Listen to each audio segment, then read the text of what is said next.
नमस्कार दोस्तों, स्वागत है आपका आपके अपने YouTube चैनल मनप स्टोरीज पर। दोस्तों, आज की जो कहानी है वो एक माँ पर आधारित है, या एक यूं कहें कि एक सास पर आधारित है कि जो अपने घर में अपने बहू और बेटे को एक धागे में किस तरीके से पिरो करके रखती है, कैसे पूरे घर को व्यवस्थित रखती है, उस पर ये कहानी है। चलिए कहानी स्टार्ट करते हैं। हेलो बेटा मधु, कैसे हो? मधु: चरण स्पर्श माँ जी, हम सब बिल्कुल ठीक हैं। आप बताइए, आप कैसी हैं? सदा खुशी रहो बेटा, हम भी यहाँ पर सब ठीक हैं। और आरव कैसा है? आरव भी ठीक है माँ जी, अभी सो रहा है। बेटा, सर्दी ज्यादा बढ़ गई है, आरव का ध्यान रखना। जी माँ जी। बेटा, मैं यह कह रही थी कि सर्दी की छुट्टियों में तेरी बड़ी बहन भी आ गई, और तू भी 2 दिन की छुट्टी लेकर आ जाती तो अपनी बहन से भी मिल जाती, और हम भी आरव को देख लेते। और बेटा, कई दिन से मैं सोच रही थी कि घर में हवन करवाना था, अगर तू आ जाती तो हवन भी करवा लेते। जी माँ जी, मैं सैटरडे संडे को छुट्टी लेकर आ जाऊंगी, फिर मंडे को यहीं से सीधा ऑफिस चली जाऊंगी। ठीक है बेटा, फोन रखती हूँ, जल्दी आ जाना। ये थी सुधा जी, जिनका छोटा सा सुखी परिवार था। इनके 2 बच्चे, बड़ी बेटी राधिका जिसकी शादी हो चुकी थी और उसके एक बेटी थी, और छोटा बेटा राहुल जिसकी भी शादी हो चुकी थी, और उसकी बहू मधु, और उसके 3 साल का एक पोता आरव है। बेटा बहू दोनों एमएनसीज कंपनी में कार्य करते हैं। दोनों दिल्ली ही जॉब करते थे। सुधा जी अपनी बेटी राधिका से कहती है, राधिका बेटा, भाभी भी सैटरडे संडे को आ रही है, तू भी आ जाती तो भाभी को भी अच्छा लगता। और भाभी कह रही थी कि दीदी को बुला लो। जी मम्मी, मैं कल ही आ जाती हूँ, बेटी पलक को साथ लेकर। राधिका बेटा, आरव के लिए कुछ लेते जरूर आना। क्यों मम्मी जी? भैया और भाभी दोनों खूब कमाते हैं, आरव के लिए सब चीजें तो है उनके पास, मुझे लाने की क्या जरूरत है? नहीं बेटा, तू भी तो उसकी बुआ है, और फिर वह तेरा इकलौता भतीजा ही तो है। और वैसे भी जब भी तू आती है तो बहू तुझे और पलक को कुछ ना कुछ जरूर लाके देती है, और तेरा भी फर्ज बनता है कि तू अपने भतीजे के लिए कुछ जरूर छोटा मोटा खरीदे। राधिका: ठीक है मम्मी। फ्राइडे को मधु आरव के साथ ऑफिस के बाद सीधी सास के पास घर आ जाती है। जब तक बहू पहुंचती है तब तक सुधा जी और राधिका ने मिलकर घर का सारा काम निपटाकर खाना भी तैयार कर लिया होता है। बहू के पहुंचने पर सब मिलकर एक साथ खाना खाते हैं। खाना खाने के बाद मधु बर्तन साफ करने किचन में चली जाती है। तभी सुधा जी राधिका से कहती हैं कि बेटा, जाकर भाभी का रसोई में हाथ बटा दो। मम्मी, यह बात मुझे पसंद नहीं है, मैं तो अपने ससुराल में सारा काम करके आई हूं, फिर यहाँ तो भाभी को कुछ करने दो, वो आज ही तो आई है, थोड़ा काम तो उसे भी करने दो। बेटा, वह तो ठीक है, पर वह भी तो बेचारी ऑफिस से घर आई है, थकी हारी होगी, थोड़ा सा हाथ बटा दोगी तो क्या हो जाएगा? नहीं मम्मी, मुझसे नहीं होगा।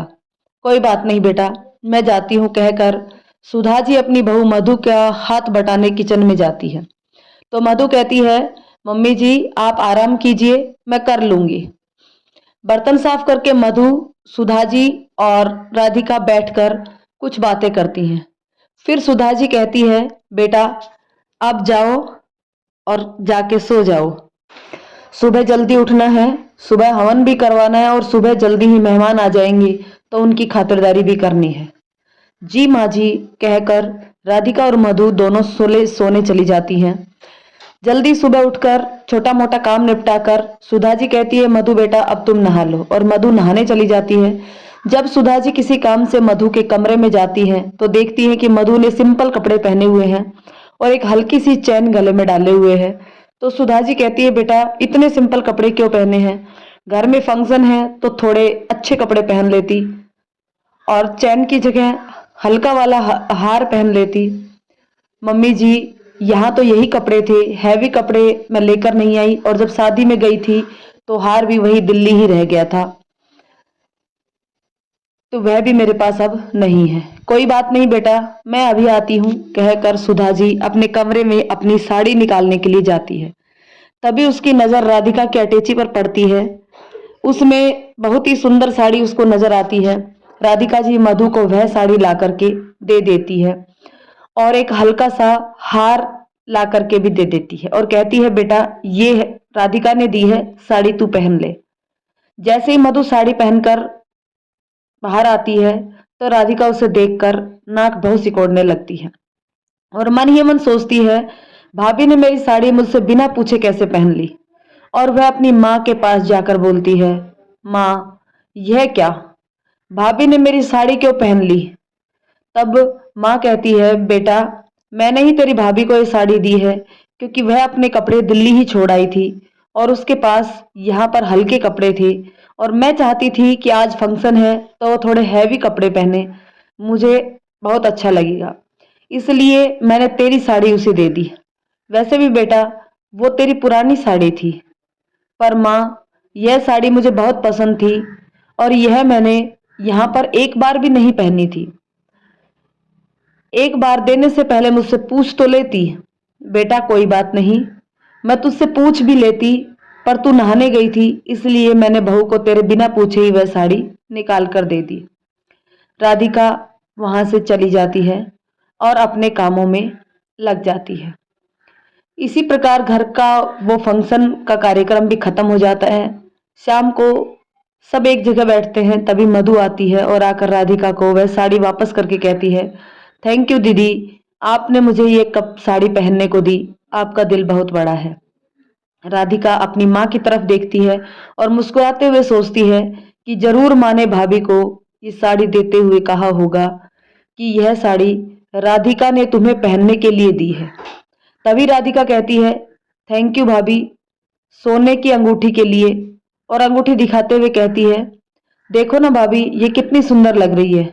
मधु सोच में पड़ जाती है कि मैंने तो ये अंगूठी दीदी को नहीं दी और मेरे पास तो ये अंगूठी थी भी नहीं। तभी वह अपनी सासू माँ की तरफ देखती है और सासू माँ उसको देखकर मुस्कुरा देती है। तो मधु तुरंत समझ जाती है कि जरूर माँ ने अपने पैसों से राधिका दीदी के लिए अंगूठी बनवाई होगी, लेकिन मेरा नाम लेकर दे दी होगी कि बहू ने बनवाई है।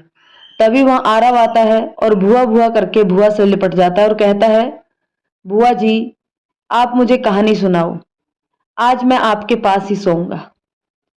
राधिका आरव को गोद में उठा लेती है और एक ड्रेस उसे देती है और देकर कहती है, आरव बेटा पहनकर देखो यह ड्रेस आपको कैसी लगती है। आरव खुशी से झूम उठता है और कहता है, बुआ जी आपने तो मेरे लिए बहुत अच्छी ड्रेस लाई है। तभी मधु बोली, अरे दीदी इसकी क्या जरूरत थी। राधिका बोली, क्यों भाभी, आप जब भी मैं आती हूँ तब हर बार मुझे और पलक को कुछ ना कुछ जरूर देती है, तो क्या मैं अपने भतीजे के लिए इतना भी नहीं कर सकती, और वह भी तो आखिर मेरा भतीजा है। कहकर दोनों ननद भाभी गले मिलने लगी। राधिका इस बार राधिका दीदी इस बार मैं ऑफिस से सीधी घर आ गई, इसलिए पलक के लिए कुछ ला नहीं पाई, तो आप ये कुछ पैसे रख लीजिए और पलक को उसकी पसंद का कुछ ला दीजिए। वहीं पास में बैठी सुधा जी अपनी बहू और बेटी को देखकर मंद मंद मुस्कुरा रही थी और सोच रही थी कि इन दोनों बहनों का एक दूसरे के लिए प्यार यूं ही बना रहे। दोस्तों ये कहानी आपको कैसी लगी कमेंट करके जरूर बताइएगा और साथ ही साथ इस कहानी पर आपकी राय भी दीजिएगा। कहानी पसंद आए तो लाइक शेयर करें और चैनल पर नए हैं तो चैनल को सब्सक्राइब जरूर कर लें। धन्यवाद दोस्तों।